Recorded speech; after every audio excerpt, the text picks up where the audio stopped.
ఇది ప్రైవేట్కి ఇవ్వడం కాదు. పీపీపీ అంటే తెలియని వ్యక్తులు నేర్చుకోవాలి. ప్రస్తుతం వాళ్ళు ఆపరేట్ చేస్తారు. 33 ఏళ్ల తర్వాత తిరిగి ఆ ఆస్తి గవర్నమెంట్ కు వస్తుంది తప్ప ప్రైవేట్ కాదని చెప్పి మీకు తెలియజేస్తున్నా.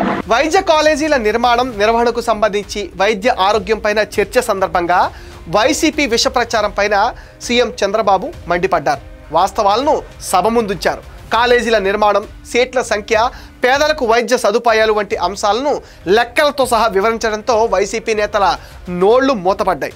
ఏపీ విభజన జరిగాక ఏపీకి 1819 మెడికల్ సీట్లు తెచ్చామన్నారు. 2014 నుంచి 2019 మధ్యకాలంలో 1212 సీట్లు తెచ్చాం.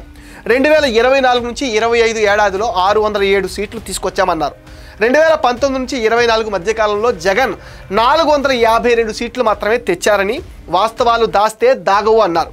8,480 కోట్లతో 17 మెడికల్ కాలేజీలు నిర్మించామని చెప్పి 5 ఏళ్లలో గత ప్రభుత్వం కేవలం 1,550 కోట్లు మాత్రమే ఖర్చు పెట్టారని, మొత్తం ఖర్చులో 18% మాత్రమే అన్నారు సీఎం చంద్రబాబు.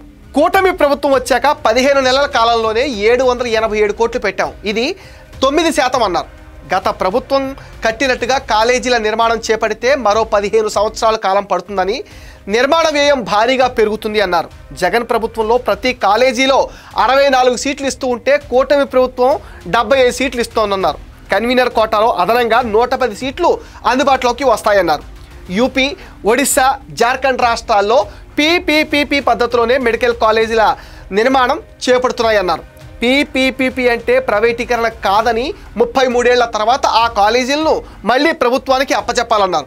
పీపీపీ విధానం వల్ల రోగులకు మేలు జరుగుతుందని, ఓపీ సేవలు, మందులు, ఇతర ఆరోగ్య సేవలు అన్నీ ఉచితంగానే అందుతాయన్నారు. ఎన్టీఆర్ వైద్య సేవ కింద ఉచిత చికిత్సలు, పీఎం ఆయుష్మాన్ భారత్ కింద ఉచిత వైద్య సేవలు అందుతాయన్నారు. వాస్తవాలను దాచిపెట్టి ఫేక్ ప్రచారాలు చేస్తున్న వైసీపీ తీరును సీఎం చంద్రబాబు సభ సాక్షిగా ఎండగట్టారు.